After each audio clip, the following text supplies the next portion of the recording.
14 million people have replayed the moment Barron Trump tried to humiliate AOC on national TV. But no one forgets the 8 words that shut him down. Live. What started as a debate on political ethics became a wake-up call for all of America. So now the real question is, will you stand with privilege or with the truth? 1.1. It arrived on a rainy Thursday morning. No sender name, no return address. Just a deep crimson envelope, hand-delivered to her Capitol office with a single line embossed in gold. Tomorrow's America, voices in conflict. Alexandria Ocasio-Cortez turned it over slowly, sensing weight beyond the paper. Velvet-lined, custom seal, heavy with intention. Inside was an invitation, not to a gala, not to a fundraiser, but to something more dangerous. A live, nationally broadcast political showdown at Howard University in front of an audience of students, historians, and unblinking cameras. No scripts, no pre-approved questions. Just a table, 2 microphones, and the American conscience on full display. She didn't need to read the last line to feel the warning underneath it. Your opponent has confirmed, Mr. Barron Trump. Her fingers paused on the page. Barron Trump. The last name alone could bend news cycles. Young, untested, yet surrounded by handlers and cameras since childhood. He had no legislative history, but he didn't need one. His pedigree was power. His reputation, brash, self-assured, and recently declared the future of conservative America by a major network.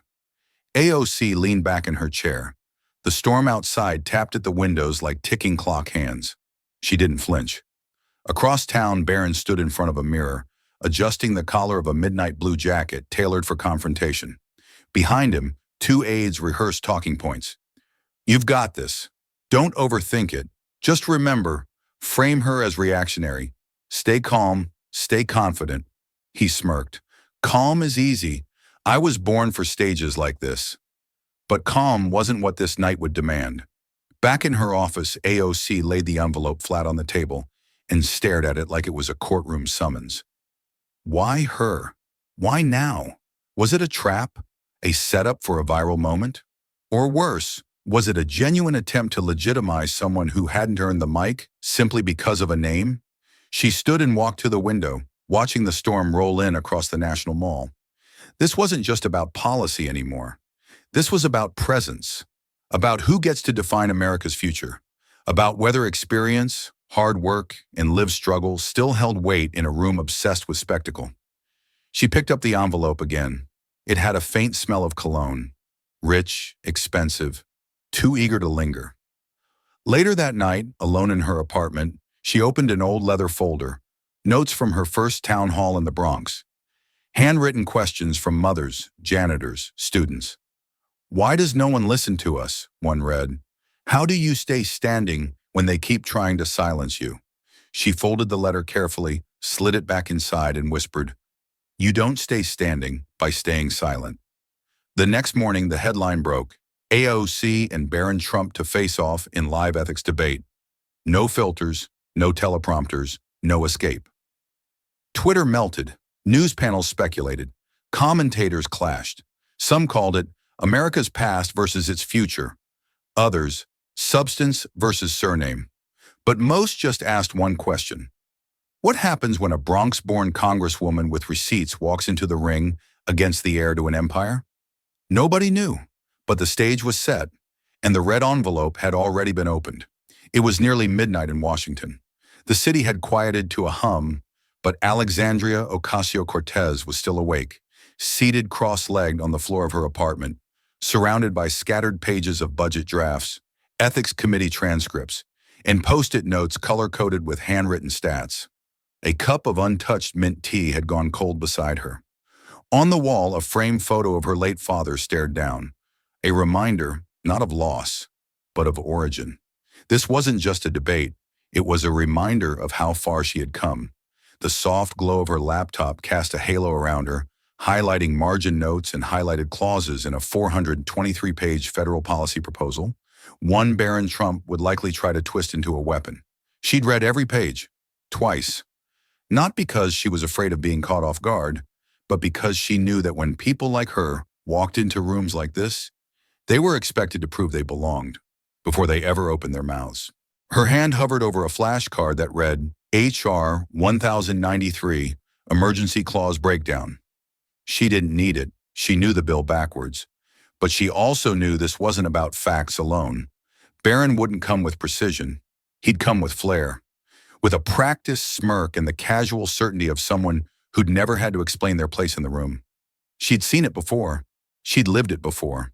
Her eyes drifted to a small photo tucked into the edge of her bookshelf, her behind the bar at Coffee Shop 76, hair tied back, notebook in her apron. She remembered the exhaustion, the burn of a 12-hour shift followed by campaign flyers passed out in the freezing wind. She remembered hearing customers laugh about that girl from the Bronx trying to be a congresswoman, but most of all, she remembered the night a man at the bar leaned in and said, "You've got a pretty face. You should smile more. Politics is too ugly for girls like you." That was the first time she realized the mic would never be handed to her. She'd have to take it and earn it again and again. Her fingers traced a note she'd scribbled in the corner of a legal pad. Don't debate the man. Debunk the myth. The myth that legacy equaled legitimacy, that last names replaced lived experience, that the daughter of a Puerto Rican house cleaner couldn't possibly out-argue the son of a former president. She breathed slowly, centered. The room was quiet, but in her mind, it was already electric. She closed her laptop, stood, and walked to the mirror. Her reflection stared back. Not glamorous, not overly polished, just focused, grounded. There was a strength in that kind of stillness, the kind that didn't shout, the kind that didn't need to. She thought of the envelope again, still sitting on her kitchen counter, and of Barron's inevitable smirks, of the way he'd likely dismiss her as too emotional, too loud, too ambitious. But that wasn't new. That was the cost of being underestimated. And in her experience, the underestimated often proved unforgettable. As she switched off the light and headed to bed, her inner voice whispered one final line, quiet but unshakable, like armor forged in fire. I've earned every mic they tried to take from me, and tomorrow she would speak into one. Not for herself, for everyone who never got the chance. The sun over Washington felt different that morning, too bright, too crisp, as if the air itself anticipated something unscripted. Outside the auditorium at Howard University, satellite trucks lined the curb like tanks before a battle. Interns buzzed with clipboards. Microphones were tested, lights adjusted, lenses wiped, and tension, thick, silent tension, settled over the entryway like fog. This wasn't just an event, it was a collision. Barron Trump arrived first. 3 SUVs in a tight convoy. Doors opened with synchronized smoothness. His shoes hit the pavement with the click of choreography. A navy suit pressed to perfection, hair immaculately combed, posture practiced down to the half smirk. Flanked by a PR advisor, a stylist with a lint roller, and a cameraman live streaming for his branded YouTube channel, he stepped onto the scene like he owned it. One assistant whispered a reminder about body language. Another handed him an iPad with rehearsed talking points. He didn't glance at it. He was already reciting them from memory, one-liners crafted for applause. Inside, stage managers adjusted cue cards. On-screen graphics read, "Tomorrow's America, Voices in Conflict," and then quietly she entered. Alexandria Ocasio-Cortez stepped through the back entrance wearing black slacks, a gray blazer, and simple flats.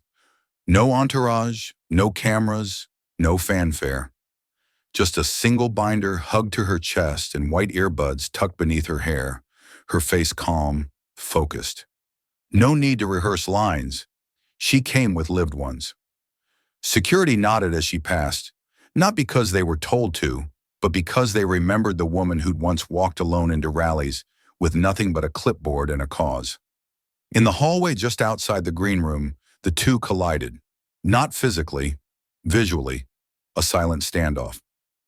Barron turned the corner, saw her standing by the water cooler, scanning her notes with the calm rhythm of someone tuning a violin before a storm. He slowed. Their eyes met. It was only 2 seconds, maybe 3, but it stretched.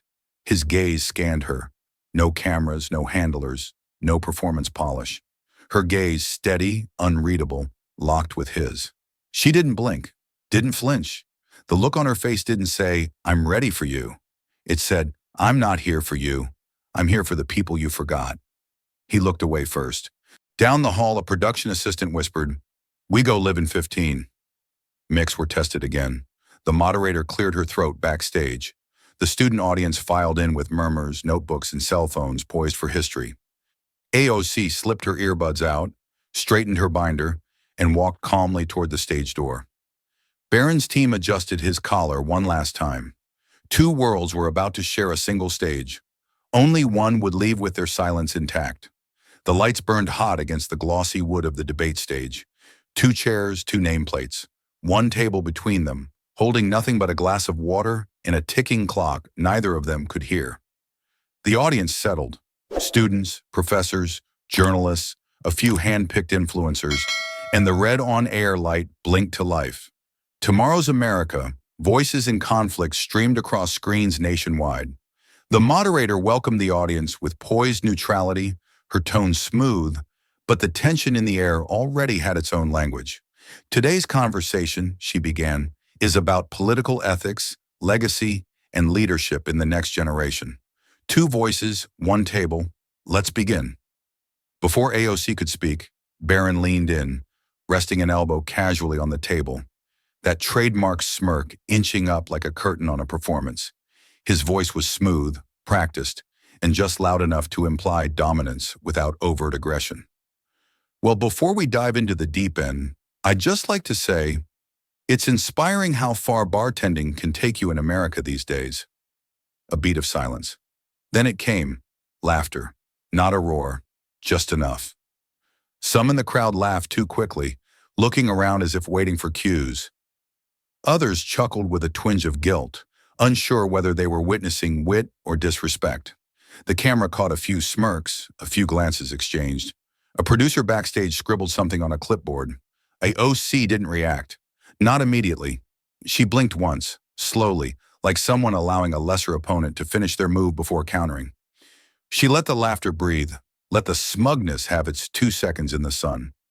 And then, just as it began to fade, she looked directly at Barron, not the camera, not the crowd, and said, "I earned degrees, not inheritances." The air shifted. It wasn't a shout. It didn't need to be. Her tone was even, her voice precise like a courtroom closing argument. There was no bite in her delivery, just the quiet sting of unvarnished truth, the kind that didn't require applause to land like a punch. A murmur moved through the crowd, the kind that starts in the throat and spreads to the gut, the kind of sound a room makes when it realizes it underestimated someone standing dead center in the light. Barron's smirk faltered. Not much, just enough. He tried to recover quickly, tapping the table with 2 fingers like he'd just witnessed a decent comeback in a friendly roast. But his eyes gave away more than he intended. Surprise, irritation, the slightest flash of recalibration. The moderator, to her credit, didn't intervene. She knew this wasn't just a debate. It was a test of presence, of voice, of who would define the terms of engagement. She simply gestured toward AOC and said, "Congresswoman, would you like to continue?" AOC folded her hands neatly in front of her. "With pleasure," she said, and then, without looking at Barron again, she turned toward the audience. "I've been a waitress, an organizer, a candidate, and now a legislator. Not once have I apologized for where I came from. And I'm not about to start now." The audience leaned in. Barron sat back in his chair, and the real debate had just begun. The room hadn't returned to neutral. If anything, the atmosphere had thickened. Less polite anticipation, more electric calculation. Eyes darted across the panel, measuring tone, posture, inflection. Students in the audience leaned forward slightly in their seats, pens idle above open notebooks. Producers motioned for tighter camera angles. They'd caught something, an undercurrent shifting. Barron felt it too. His smirk hadn't completely vanished, but now it was thinner, more forced. He straightened in his seat and adjusted the cuff of his sleeve, like the issue was thread count, not control. Then, with just enough theater to project nonchalance, he tilted his head and delivered his next blow. Well, he said, voice smooth again, I think it's admirable how well you've turned performance art into a political career. Most people don't get that kind of mileage out of a Twitter account.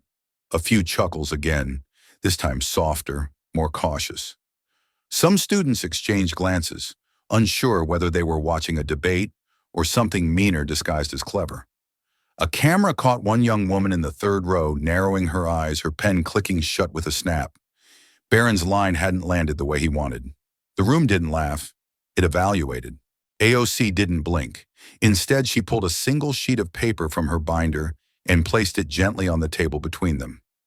I'd like to thank my colleague for reminding us how often women in power are expected to entertain rather than lead, she said, her voice calm but edged. For clarity's sake, though, this is my voting record from the last 3 sessions. She gestured to the list. Clean, annotated, dated. Introduced legislation on housing equity, passed amendments expanding veterans' health care access, co-sponsored the Small Business Relief Act, voted consistently for climate funding, public school investment, and food security initiatives, all while chairing 2 oversight subcommittees. She paused, letting the contrast hang in the air. I didn't inherit influence. I built it. I don't trade in retweets. I write law. A ripple passed through the audience. This wasn't a viral moment in the making.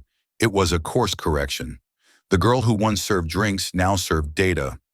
The woman they thought would react emotionally had responded with legislative receipts. She hadn't played the game. She'd rewritten the rules mid-match. Barron shifted in his seat. His hand hovered over his notepad, but he didn't write. The moderator looked between them but didn't interject. She knew something rare was happening. A room that had come for fireworks was getting fire.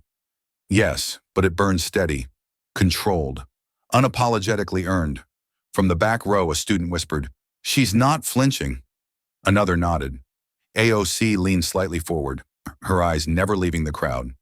"Let me be clear," she added. "I am not here to entertain the discomfort of those who've never had to explain how they got in the room. I'm here to talk about the people who never get invited in." Silence followed, not the awkward kind, but the kind that meant the audience wasn't ready to move on yet. And just like that, the shift was complete. Barron could feel the center of gravity shifting. The audience was no longer reacting on cue. His jokes were landing like pebbles on steel, and AOC wasn't playing defense. She was quietly rearranging the rules of engagement. He leaned back, forcing a relaxed posture, but his eyes flicked restlessly toward the moderator, toward the crowd, toward the red camera light blinking like a silent warning. He needed to take back the narrative, and so he turned to the tool often used when substance falters: doubt. He adjusted the mic with a casual flick of his wrist and said, "Congresswoman, you speak with such clarity about your record. But how does that square with the recent ethics review involving your campaign funds? I mean, weren't you under investigation for misusing donor money?" The air cooled immediately. It was the kind of shift that pulls every gaze forward, sharpens every spine. A few students raised eyebrows. The moderator didn't interrupt. She knew this moment wasn't hers to manage. Barron tilted his head, resting his chin on one hand, like a man sure he'd thrown a wrench into a well-oiled machine. But AOC didn't flinch. She didn't even glance down at her binder. Instead, she folded her hands together on the desk and looked straight at him, her expression unchanged, her tone unhurried. "I'm glad you brought that up," she said, and the calm in her voice made the words sound almost generous. "Because it's a perfect example of how half-truths become weapons in the hands of people who care more about headlines than they do about facts." She turned slightly toward the audience. "Yes, my name appeared in an internal compliance review. As part of a routine audit, something every member of Congress undergoes. The report found no violations, no charges, no misuse, no fines. In fact, the Oversight Committee closed the review without further action. But I imagine that last part didn't make it into your prep packet." A soft ripple of knowing laughter moved through the audience. Barron's smile tightened. "And let's be honest," she continued, her voice taking on a steadier, quieter intensity. "Bringing that up wasn't about policy. It wasn't even about ethics. It was about trying to stain someone's name, knowing the accusation will travel farther than the resolution ever will. She leaned forward slightly, not aggressively, but like someone reaching for the truth between them. This isn't new.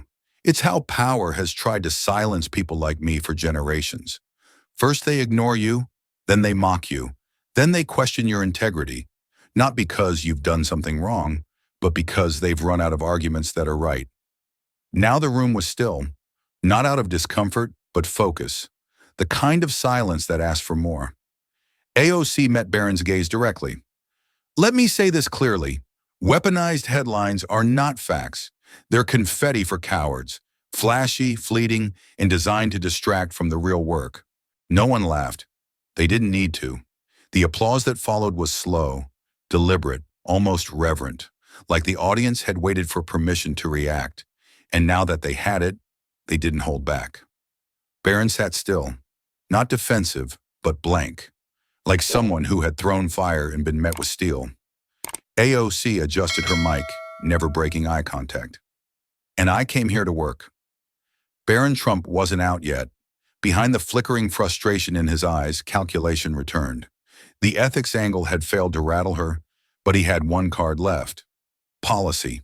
Something bigger, something technical, something that could make her look either uninformed or hypocritical. He reached down and lifted a printed packet, deliberately unfastening a silver binder clip like it was a weapon unsheathed. I'm all for passion, he said, tapping the pages as if they spoke with their own authority. But let's talk specifics. The moderator tilted her head, intrigued. This, Barron declared, holding the packet up between two fingers, is the red line draft of the federal infrastructure expansion proposal, something Congresswoman Ocasio-Cortez publicly endorsed 6 months ago. He let the weight of his voice linger for effect. Page 231, Section 12, A, reallocation of $230 million from underserved rural zones into renewable energy corridors. Now the air snapped taut. The word rural wasn't just legislative, it was symbolic. It summoned images of forgotten highways, neglected towns, schools without broadband, hospitals without funding. He knew exactly what he was doing. Students glanced at each other. Professors furrowed brows. A few gasps flickered in the back row. Barron continued, flipping to the page with a dramatic flair. So tell me, Congresswoman, how does redirecting funds from struggling rural districts, many of which are home to Black, Latino, and Indigenous communities, align with your message of equity? Or is it that your version of equity doesn't stretch beyond the city limits? A murmur passed through the audience like wind through tall grass. Not outrage, something quieter, more dangerous. Doubt. For the first time, Barron looked victorious. He leaned back, fingers steepled under his chin, letting the question sit like an unlit match on the edge of gasoline. But AOC didn't rush. She adjusted her microphone slowly, folded her hands and looked at him, not with irritation, but with the tired patience of someone watching a child repeat a flawed argument with full confidence. Page 231, yes, she repeated. Section 12. A. Yes, I know it. Barron's eyebrows lifted slightly. Would you also like to read footnote 3, she asked, which clearly states the reallocation is temporary, conditional on energy surplus years, and subject to reinstatement pending FEMA certification of need thresholds? The room paused. Someone in the front row leaned back in their chair, blinking. AOC continued, her voice steady. The funds in question aren't being stripped permanently. They're part of an emergency response clause designed to pivot federal resources during natural disasters that compromise power grids. This clause ensures rural communities aren't abandoned. It ensures they're protected. She turned to the moderator. If we could pull up the digital copy for clarity? The screen behind them lit up. The document appeared, clean text, highlighted footnote, clause bolded in blue. Furthermore, she added, gesturing at the screen, I introduced Amendment 14, which added mandatory reporting and recertification every 90 days for any affected district. That amendment passed oversight with bipartisan support. Now the murmurs returned, but different this time. Not doubt, recognition, admiration. Students began to nod. A few clapped. One professor mouthed, "She wrote the damn thing." Barron's fingers twitched against his notepad. He glanced down, flipping pages, but found nothing to grab hold of. No omission, no scandal, no misstep. Just clarity. Surgical, undeniable. AOC leaned back slightly, her expression unreadable. You tried to weaponize a page number. I brought the policy. And just like that, the fire had been passed back into her hands. The screen behind them flickered into full projection. The federal infrastructure draft bill loomed large in high-resolution text, its bureaucratic language suddenly elevated to center-stage drama. AOC stepped forward with the kind of calm that doesn't ask for silence. It commands it. Barron remained seated, frozen in a posture of forced ease, but his jaw was tight. He hadn't expected the document to be displayed. He certainly hadn't expected her to walk the audience through it.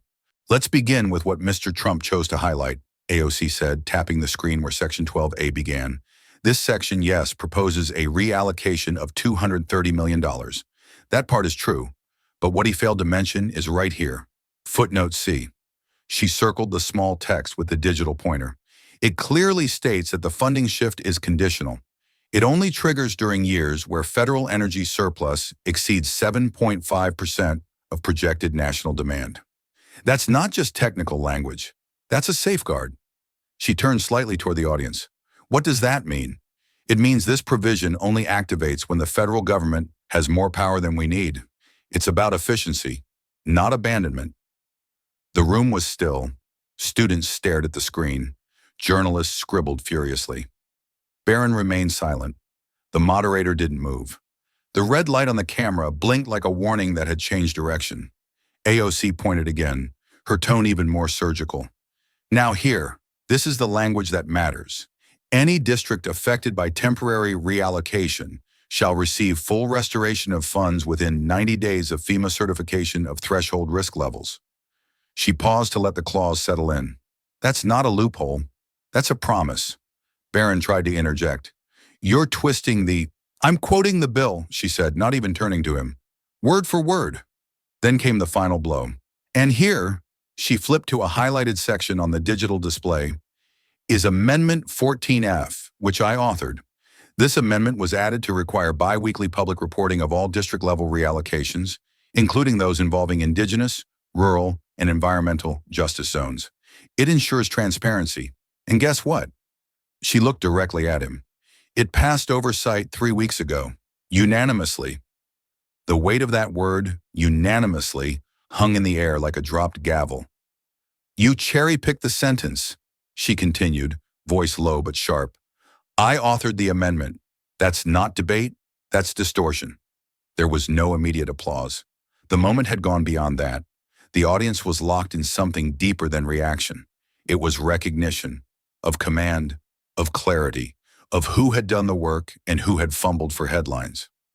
Barron looked down at his notes, but there was nothing there that could recover what had been lost. No snide comment could rebuild credibility once a sentence had been stripped of its context and thrown like a dart that missed the board. AOC stepped back to her chair and sat slowly, the room still watching her. You wanted to talk about the bill, she said quietly. Now you know I didn't just read it. I wrote part of it. She folded her hands again. And that's the difference between holding power and understanding it. For a moment it seemed like the broadcast had frozen. Not a word, not a movement. Just Barron Trump sitting rigid in his seat, lips parted slightly, fingers motionless over the edge of his binder, as if they had forgotten what they were supposed to do.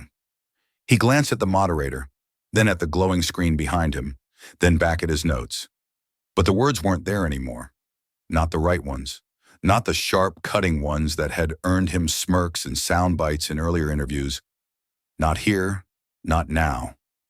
Across from him, Alexandria Ocasio-Cortez waited in perfect stillness. She didn't fidget. She didn't interrupt. She let the silence stretch, not to humiliate him, but to give truth the space it needed to echo. Barron shifted in his chair. Well, he started too quickly. If your intention was to bury rural America in red tape and call it justice, then... But it was too late. The statement landed like a dropped microphone with no sound. It was defensive, rushed, and ungrounded. He tried to go on, But even he could hear the imbalance. The sentence wobbled midair and collapsed under the weight of everything AOC had already laid bare. A few eyes rolled in the crowd. One student scribbled, reaching in her notebook. AOC leaned forward just slightly, not enough to lean in with aggression, just enough to let her voice travel with gravity. "You came with headlines," she said, her voice calm, clear, and unmistakably controlled. "I came with work." The pause after that line wasn't empty. It was electric. Someone in the far left corner of the auditorium clapped once. Another followed, hesitant but honest. Then it spread, a ripple of slow applause that rolled across the room like distant thunder building toward a storm. Not loud, not instant, but rising. It wasn't for flair, it was for substance. The kind of applause that grows not because someone told you to clap, but because you need to. Barron blinked hard, his throat bobbing with a visible swallow. A bead of sweat began to glisten above his temple, betraying the image he had so carefully crafted. He picked up a note card but didn't read it. The momentum had slipped, and with it, the illusion of control. AOC didn't gloat. She didn't smirk or lean back with smugness. She simply folded her hands once again and let the applause wash over the room like rainfall on drought-stricken earth. She had said only 13 words, but the contrast was louder than any speech. One had prepared for a photo, the other had prepared for a fight. The moderator finally cleared her throat gently. "Let's proceed," she said. But the story had already shifted. The room knew it. The audience knew it. Barron knew it. In politics, silence is rarely empty. And that morning, in a room filled with voices, it was the quietest one that proved the most dangerous. The applause had faded, but its aftershock still lingered in the room. Barron sat upright, the glow from the projection screen casting a sharp line down his face, one half lit, the other in shadow. He was too still, too quiet, not the deliberate stillness of control, but the hesitant stillness of someone calculating whether to retreat or counterstrike. The moderator waited. AOC waited. The audience waited, but not for him anymore. They were listening now with a different expectation, with eyes that had begun to separate theater from authenticity. Barron cleared his throat and forced a half laugh. "You know, this is exactly the kind of bureaucratic gymnastics that buries progress. We lose billions to government waste every year, and suddenly anyone who questions it gets painted as anti-equity." He gestured vaguely toward the air, then shook his head. "It's not about race. It's not about class. It's about responsibility." He was trying to pivot, but the energy had left him. The crowd wasn't biting. A few students looked at each other, unimpressed. One young man leaned back and sighed. Another scrolled briefly on his phone. Barron pressed on, trying to lift his voice over the quiet. "I mean, when you grow up watching agencies spend $500,000 on renaming streets or planting trees in zones no one voted for, that was it, the line that was supposed to rally them. But instead it fell with a hollow clang. The faces in the audience weren't nodding. They were narrowing. The weight of inherited ease hung in every syllable now, and the people in that room could feel it. He was talking about numbers. She had been talking about lives. Then AOC spoke, and the room turned again. "I didn't inherit a platform," she said without even glancing at him. "I built mine, brick by brick." It was quiet, steady, but the line hit like truth thrown through glass. "When I first ran for Congress, I didn't have a PAC. I didn't have a brand. I had a clipboard, a pair of shoes with holes in them, and a district that no one paid attention to until they were knocking on doors with me." She turned toward the students now, her words directed not at Barron, but at the young people watching. "Every room I walked into, I was told to tone it down. Be smaller. Be softer. Be grateful. But I learned that gratitude doesn't mean silence, and respect isn't something you're given because of a last name. It's something you build, brick by brick, by showing up even when you're not invited." Someone in the front row murmured, "That's real." Others nodded slowly. Phones began to record again, but now it wasn't for spectacle. It was to save something. "I didn't come from wealth," she continued, "but I came from work. And the truth is, Work teaches you things privilege never will. Barron shifted again, trying to reassert himself. But the space around him felt thinner now, less anchored. His voice had grown sharper, more defensive.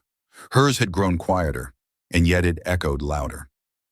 You can talk about waste, she added, but when your starting point is luxury, you don't get to define what necessity looks like to people still trying to get the basics. And with that, the crowd leaned back in. Not for drama, for dignity. The shift was no longer happening. It had already happened. The moderator had barely opened her mouth when AOC lifted her hand slightly. Graceful, firm, not asking to speak, but signaling that she already was. The room gave her the space without hesitation. The audience no longer needed prompting to listen. The debate had shifted from dueling voices to one steady current, and Alexandria Ocasio-Cortez was steering it now. Not with anger, but with anchored purpose. I didn't grow up in rooms like this, she began, her voice quieter now, almost conversational. But I've stood in rooms colder than this, in courtrooms, small ones, fluorescent lit, no cameras, just families sitting behind me with their hands clasped like they were praying, not for justice, but for mercy. Her words weren't aimed at Barron anymore. They were aimed past him, at the nation watching, at every living room where someone had ever been told they had no voice unless it came wrapped in the right suit, the right accent, the right pedigree. I remember a case in the Bronx, she said, eyes fixed gently on the audience. Young mother, charged with theft. You know what she stole? Diapers, formula. She was 28, worked 2 jobs, still couldn't afford to feed her son. And the state wanted to make an example out of her. A hush settled. I stood next to her as her public defender, not because it was glamorous, and certainly not because it would go viral, but because I believed that justice without compassion isn't justice, it's performance. And if I learned anything in that room, it's this. The people most affected by our policies rarely have the power to explain them. Her voice didn't rise, but her words burned hotter now. So when I walk into spaces like this and I hear people, often men, call what I do performance art, I know exactly what they're doing. They think if they say it enough, it'll cheapen what I stand for. It'll make the work seem smaller. It'll make me seem smaller. She paused, letting that thought settle. But here's what they don't understand. I didn't get into this to perform. I got into this to protect. Her tone sharpened, not into rage, but into fire laced with direction. Protect people who will never sit on this stage. Protect parents who go to work sick because they can't afford to miss a shift. Protect seniors who choose between their insulin and their rent. Protect teachers who buy their own chalk. Children who drink lead. And yes, rural families who are told their struggle is too far, too quiet, too different to matter. There was a movement in the audience now. Heads nodded, pens were lowered, phones lifted, not to post, but to save. Students glanced at each other, unblinking. This wasn't policy talk anymore. This was testimony. You thought I came to perform, she said, eyes locked back on Barron for the first time in several minutes. I came to protect. A ripple of applause began, small, sincere, unstoppable. Not a roar, something deeper, like a congregation saying amen without speaking. Barron looked toward the moderator, toward the script he'd built in his head, but it was already slipping from his grasp. And across from him, AOC sat with fire in her eyes. But it wasn't rage, it was focus, and it was unshakable. Barron shifted again in his seat, visibly unsettled now, the rhythm he once controlled unraveling with each passing exchange. He reached for his notepad, thumbed through it quickly, then launched into another attempt. Well, Congresswoman, that's all very moving, he began, trying to sound steady, but your support of H.R. 1419 directly undercut funding for family-owned farms across 5 states, especially in Pennsylvania, where the subsidies were slashed by over 40%. That's not protecting people. That's strangling the backbone of America. He finished with a flourish of faux confidence, clearly hoping to trigger outrage, confusion, something. But AOC only tilted her head slightly, calmly. H.R. 1419 didn't slash farm subsidies, she replied. It restructured the program to prioritize climate-resilient agriculture and gave additional grants to small farmers transitioning to sustainable models. The 40% reduction you're referring to applied to industrial-scale polluters flagged by the EPA, not family-owned farms, and yes, I voted for it, proudly. The moderator, who had remained professionally neutral all evening, now subtly shifted her posture toward AOC. Just a tilt, just a glance, but enough to register. Even she could see where the weight had settled. Barron looked momentarily stunned, mouth open slightly as if reaching for a response that never arrived. He blinked, then recovered with a weak chuckle that didn't carry. "Well," he said at last, leaning back with faux casualness, "are you done playing hero?" The line dropped into the room with a thud. No laughter, no nods, no murmurs, only stillness. Because everyone knew it wasn't clever, it wasn't rhetorical, it was defensive, it was small. And in a room filled with people waiting to be inspired, the last thing anyone wanted was to watch someone try to shrink the moment. The silence that followed Barron Trump's failed jab wasn't empty. It was full of recognition, full of reckoning, full of the kind of tension that doesn't break easily, because everyone in the room knows they've just witnessed someone say too little, too late. Barron adjusted his cuff, forced a short laugh to fill the air, then turned toward the moderator, and with a tone laced in feigned amusement and quiet desperation, he delivered what he must have thought was his mic drop moment. "Well," he said, shrugging lightly, "enjoy your 15 minutes. It was the kind of comment that might have worked in a room built for spin, a press junket, a studio interview, maybe a friendly podcast. But not here, not in this room, not after what had just unfolded." AOC didn't react at first. She let the words hang there, like smoke in the air, thin, visible, and impossible to ignore. Then slowly, she leaned in, not with a raised voice, not with mockery, but with a clarity so sharp it cut through every pretense in the room. "I'm not running for viral," she said. "I'm running for truth." Then came the pause, intentional, perfectly measured. "And you just walked into it." The room erupted. Not immediately. It started in a back row.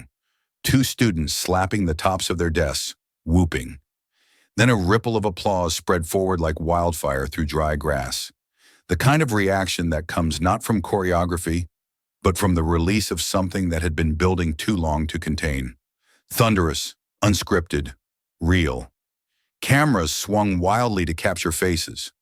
A young woman near the center pressed her palms to her chest, eyes wide with pride. A professor leaned over to a colleague and whispered, "She turned the whole damn room." One student covered his mouth not to suppress laughter, but disbelief, like he'd witnessed something historic and didn't want to blink through it. AOC didn't smile. She didn't need to. Her power in that moment wasn't in celebration. It was in command. She simply sat back, folded her hands again, and let the storm of applause speak for itself. Across the stage, Barron tried not to flinch, but the color had risen to his ears. He glanced toward his team behind the cameras. Someone off stage gave a vague signal that meant nothing useful. He was alone now, and the crowd knew it. The moderator, after a long moment, leaned toward her mic and cleared her throat. "Let's keep it civil," she said lightly, more out of obligation than necessity. No one was out of control, but the crowd had chosen its center, and it wasn't the name they'd come in thinking about. The phrase echoed, "You just walked into it." It wasn't just a comeback, it was a correction, a reset of the entire narrative. Because for all the cameras and consultants and crafted talking points, Barron Trump had walked onto that stage assuming he was stepping into a spotlight. But what he stepped into was accountability, and Alexandria Ocasio-Cortez didn't shine under lights. She lit the room on fire. The applause was still echoing in corners of the auditorium, but AOC didn't bask in it. She didn't lean into the victory or capitalize on the viral energy that now pulsed through every row of seats and camera feed. Instead, she did something quieter and far more powerful. She pivoted. She looked out over the crowd, not like a performer scanning an audience, but like a public servant seeing people, not optics. Her tone softened, but her words carried even more weight. "Let's take a breath," she began, and the room followed. The applause faded, and a hush settled in, thick with anticipation. "I want to talk about who isn't in this room tonight," she said, her voice now steady, grounded in something far deeper than debate prep. "Because when I think about political ethics, I don't think about red lines or retweets. I think about Mrs. Delgado, who teaches fourth grade in a Bronx public school and spends her own paycheck buying pencils for her students." She paused, letting the name linger like a prayer. "I think about Joseph, a nurse in Queens who worked 14-hour shifts during the pandemic, caught COVID twice, and still shows up every morning because his patients remember his name." Faces in the audience shifted. Some leaned forward again. Some blinked harder than they expected. Others just listened with the kind of quiet that only shows up when truth is speaking directly to you. "I think about the single mother who waits 2 buses to get to her second job, the retired veterans living on fixed incomes in neighborhoods the budget always seems to forget, and the high school senior who works weekends to help pay rent for a family that still believes that education is the way out." She scanned the crowd again, not for effect, but to hold space for the people she had just spoken for. "They don't need a viral moment," she said. "They don't want a headline." Her voice dropped slightly, intimate now. "They deserve more than sound bites. They deserve someone who reads the footnotes." The room was still, but the energy had shifted again, now rooted, reverent. No one looked at Barron. No one looked at the moderator. All eyes were on her. She wasn't debating anymore. She was testifying. "Because what we legislate up here," she continued, touching the table gently, "isn't abstract. It lives in kitchens and classrooms. It lives in the hours people don't get paid for, in the medication they split in half to make it last, in the silence they carry because they've been told too many times that their story isn't sophisticated enough to be heard in these rooms." A student near the front wiped the corner of her eye. Another nodded slowly, not for agreement, but recognition. "That's why I do this," AOC said simply. "Not to win arguments, but to make sure those voices aren't ignored by those born with a megaphone." By now the room belonged to her completely, not because she had conquered it, but because she had respected it. And respect, when it's real, doesn't demand attention. It earns it. Barron Trump hadn't spoken in several minutes, and the silence was starting to crush him. His earlier bravado had dissolved under the weight of AOC's quiet command, and the room now felt like a place he no longer recognized, no longer controlled. The applause, the energy, the eyes that once followed his movements now barely flicked his way. Still, something in him, the instinct to reclaim the spotlight, to not leave the stage in silence, forced his hand. He leaned forward, not with strategy, but with urgency. "Well," he said with a dry laugh that didn't land, "if you're this good at speeches, maybe you should have stayed a bartender. Might have had better tips than legislative results." It was a reach, and everyone knew it. The insult didn't sting, it sagged.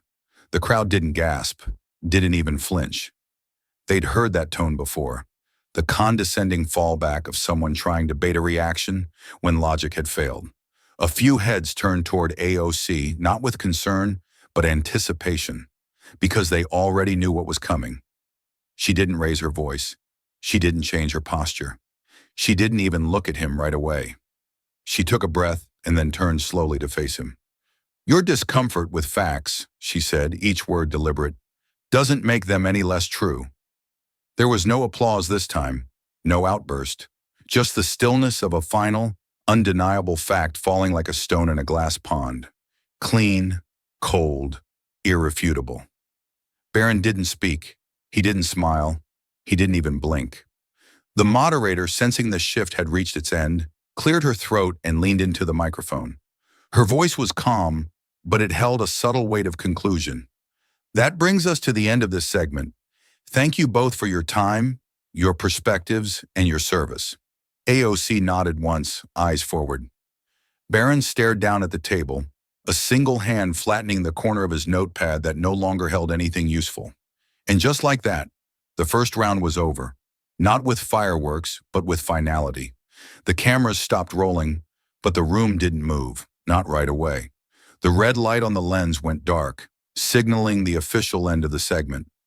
Yet the atmosphere still pulsed with the weight of what had just happened. Stage hands whispered into headsets, Technicians began unplugging cables, and the moderator offered a professional smile as she stood from her chair. But all eyes stayed fixed on the table where Alexandria Ocasio-Cortez remained seated, composed and unhurried, while Barron Trump gathered his materials with clipped, frustrated movements. He didn't speak to the moderator. He didn't look at the crowd.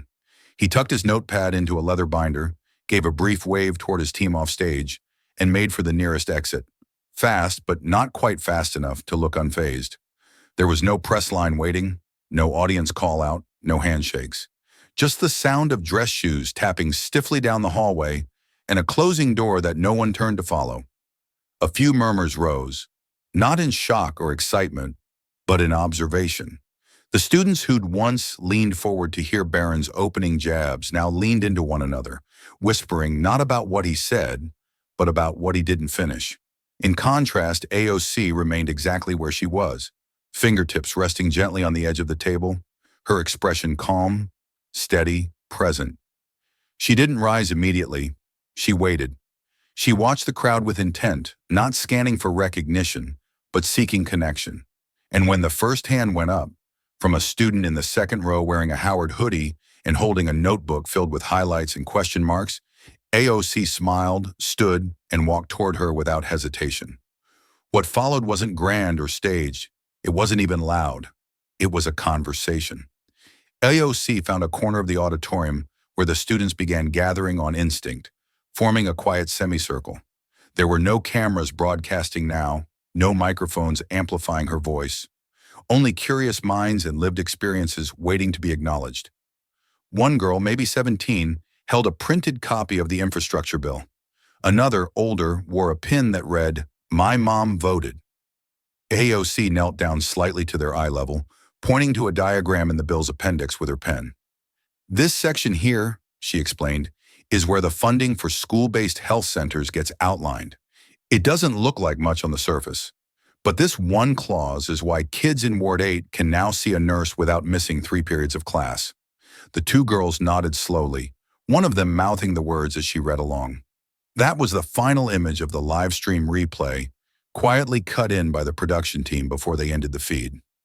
AOC sitting cross-legged on the edge of the stage with 2 DC students, breaking down civic funding like it was a recipe. Like understanding the system was a right, not a privilege. She wasn't surrounded by lights. She wasn't holding a podium. She was holding a highlighter. And in that moment, with the audience leaning in, not for a show, but for truth, it became clear that the debate had never really been about who could speak louder. It was about who would stay when the cameras turned off, and she did. By the time AOC had left the Howard Auditorium and slipped into a nondescript sedan idling behind the venue, the internet had already ignited. Within 30 minutes, the moment she uttered, "I'm not running for viral, I'm running for truth," you just walked into it, was clipped, captioned, remixed, and reposted across platforms with captions like, "Mic drop of the year." AOC just ended him with one sentence, "And this is how you dismantle arrogance with facts." Read the Footnotes began trending by early evening, not just on political Twitter, but across Instagram stories, TikTok reaction videos, and YouTube commentary channels. Side-by-side edits compared Barron's rehearsed jabs to AOC's policy references. Teachers used her amendment breakdown as a case study in civic literacy. Even a librarian account on TikTok posted a slow zoom of her highlighting the FEMA clause, overlaid with the words, "Prepared is powerful." Cable news, predictably, scrambled to reclaim the narrative. One network aired the debate with a split screen, while a panel debated whether AOC's tone was too aggressive for a female leader. Another anchor called her performance strategic theater disguised as grassroots grit. Meanwhile, a former campaign manager praised her ability to thread fire with function. But AOC didn't respond. No tweet, no follow-up post, no interviews. Instead, she returned to the Bronx. That night, while her name trended globally, Alexandria Ocasio-Cortez walked through the fluorescent-lit hallway of PS 119, where folding chairs had been set up for a local town hall. There were no cameras, no national headlines, just about 40 people from her district, parents, pensioners, public transit workers, a few high schoolers, and a stack of questions written on index cards. She took the mic with no fanfare. No one mentioned the debate, though a few looked at her with something resembling pride, something unspoken. She simply smiled, thanked them for coming out, and started reading from the first card. Will the new infrastructure bill help our district's lead pipe removal plan? She nodded. Yes. Section 9B prioritizes legacy piping in schools built before 1970. The funding won't arrive all at once, but we can start planning now with city coordination. I've already called the DOE another card. Why did the bus lanes get delayed again? That's on me, she said honestly. We pushed for state transit coordination, but the response has been slow. I'll follow up with the board this week and circle back next meeting. There were no grand moments, no applause breaks, just policy, process, and eye contact. At one point, a woman in the second row raised her hand, not with a question, but a statement. We saw you today, she said softly. On TV. AOC looked up, smiled slightly. Then I hope you saw the work behind it. No one clapped. They just nodded. And in that quiet, humble gathering, surrounded not by headlines but by housing questions and zoning concerns, AOC proved again what she had said under brighter lights. She wasn't running for viral. She was running for truth. And that truth showed up, unannounced, unpolished, and fully present, where it always mattered most. The folding chairs were half empty by 9 p.m., and the room had begun to settle into that particular quiet only community centers know. Echoes of conversations lingering in air that smelled faintly of floor polish and old carpet. AOC remained seated near the front. Not at the podium, but on the edge of the stage, legs crossed, notebook in hand. The last few attendees were filtering out, some stopping briefly to shake her hand or offer a quiet thank you. She responded to each with the same presence she had carried all night, not performative, not tired, just steady. One man lingered near the door. He was older, gray cap tucked under one arm, a slight tremble in his hand as he clutched a folded agenda sheet. He hadn't spoken during the Q&A, hadn't raised his hand. But something about the way he now approached her felt like a closing paragraph in a chapter she hadn't realized was still open. I don't usually come to these, he said, voice gravelly but gentle. Never thought it made a difference. AOC smiled softly. Well, I'm glad you did tonight. He nodded slowly, eyes scanning the space like he wasn't sure how much to say. Then, I didn't understand politics until you made it personal. Until tonight. The sentence landed heavier than applause ever could. AOC looked up at him, and for the first time that day, after the studio lights, the sound bites, the storm of headlines, her eyes welled just slightly. She stood and met his gaze. We all deserve someone who fights like we're not invisible. There was no flourish, no microphone, no digital echo to carry her words across the internet. But in that moment, they didn't need to. They carried just fine across that quiet space between one man and one representative. He tipped his head, turned, and walked slowly out the door, the paper still clutched in his hand. She watched him go, then returned to the stage, gathering the last few loose pages from her notes. She slid a highlighter into her folder, closed the agenda packet, and took one final look at the room. No spotlight followed her. No headlines would quote what was said in those final minutes, but the words would stay. With him, with her, with the two high school girls still standing in the hallway, waiting to ask about internships. And maybe that was the point. Politics wasn't always loud. Leadership didn't always trend. And truth, real truth, didn't always come with a camera flash. Sometimes it walked out of a community hall in a worn-out jacket, holding a piece of paper and believing, for the first time, that he mattered. The apartment was quiet by the time Alexandria Ocasio-Cortez finally stepped inside. She didn't flick on the overhead lights, just set her bag down gently, kicked off her shoes and moved through the familiar darkness with the ease of routine. The faint hum of the refrigerator and the distant sound of a car on the street outside were the only sounds that met her. It had been a long day, a charged day. But as she set her phone down, face down on the kitchen counter, she didn't reach for news alerts or trending hashtags. She already knew what they would say. Instead, she walked to the small bookshelf near her window. On the second shelf, tucked between a worn copy of Pedagogy of the Oppressed and a slim blue binder labeled 2018 Campaign, sat her journal.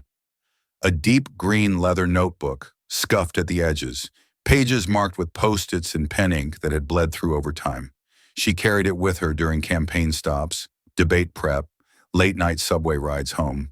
It was where she stored thoughts too raw for speeches, too real for interviews. She sat at the kitchen table, flipped to a blank page, and exhaled. Then slowly she wrote, "They wanted noise. I gave them clarity." She paused. Let the words rest on the page. Not because they were poetic, but because they were true. She thought about the cameras, the way they zoomed in at the precise moment she leaned into the mic and told Barron Trump, "I'm not running for viral. I'm running for truth." She hadn't rehearsed that line.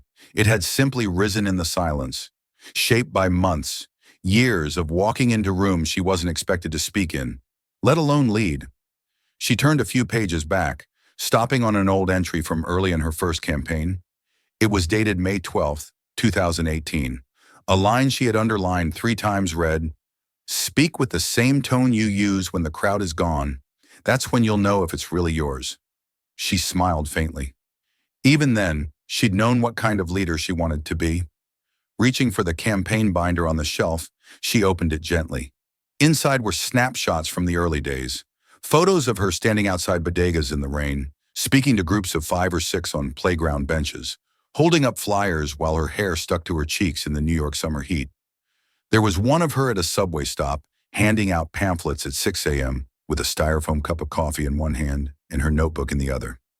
Each image held a kind of quiet defiance, not angry, not desperate, just certain, the certainty of someone who knew she had to earn the mic with every word. She flipped to the back, where she'd pasted a quote on a note card years ago. The ink was faded, but the words still struck. Power doesn't always scream. Sometimes it just shows up prepared. She read it again, slower this time, because tonight had proven it. Power hadn't screamed on that debate stage. It hadn't shouted its name or demanded attention. It had arrived in the form of footnotes, amendments, courtroom stories, and eye contact. It had spoken in a voice that didn't tremble, even when provoked. It had stayed calm when attacked, and it had remained long after the headlines started chasing someone else. AOC closed the binder, tapped her pen gently against the notebook, then wrote one more line. "If truth is quiet, make the room quieter." Outside, the city pulsed on, unaware of the quiet battle that had ended not with a roar, but with a choice.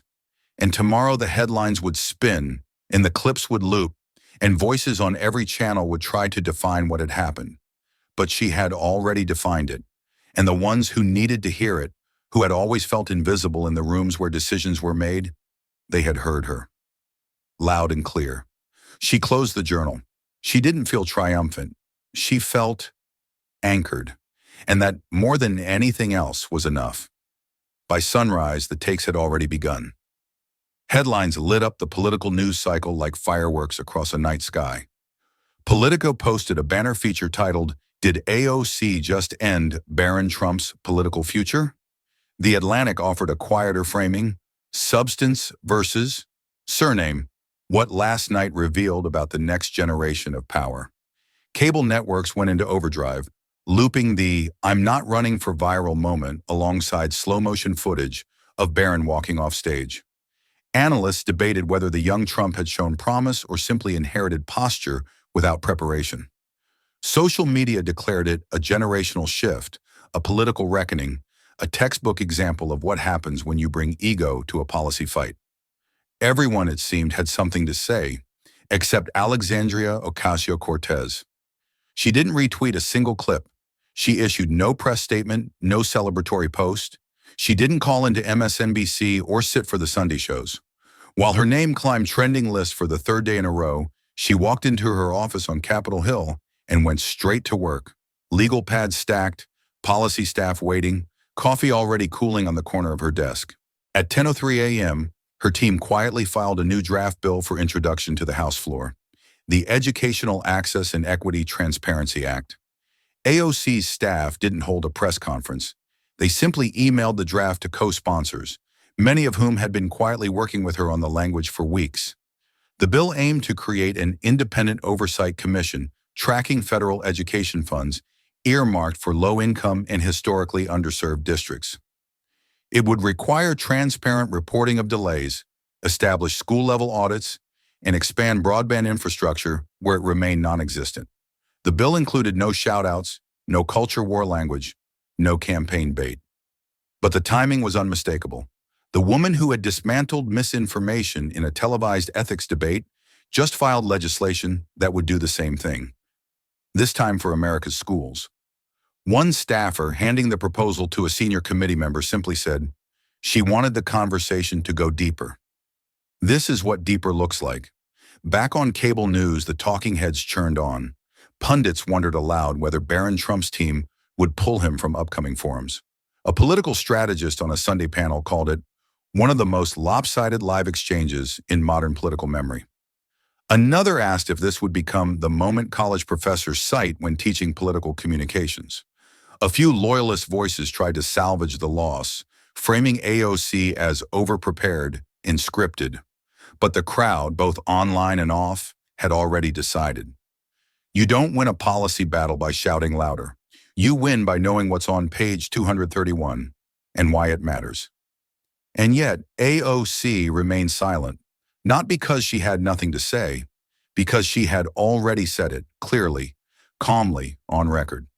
That afternoon, she visited a community center in Queens and sat with a group of local school board members reviewing district grant reports. No cameras, no statement. She listened for nearly an hour before speaking. When asked whether she had any thoughts on the explosion of media surrounding the debate, she smiled, set her pen down, and replied quietly, "Change is louder than any microphone." There was no applause, just the sound of someone in the back of the room scribbling that line down, as if they'd remember it for later. Because in an age of noise, there was something unmistakable about someone who didn't need to chase the mic to lead the moment. And if anyone doubted where her focus was, the ink on the new bill was still drying. The camera wasn't flashy. No soft filters, no elaborate lighting.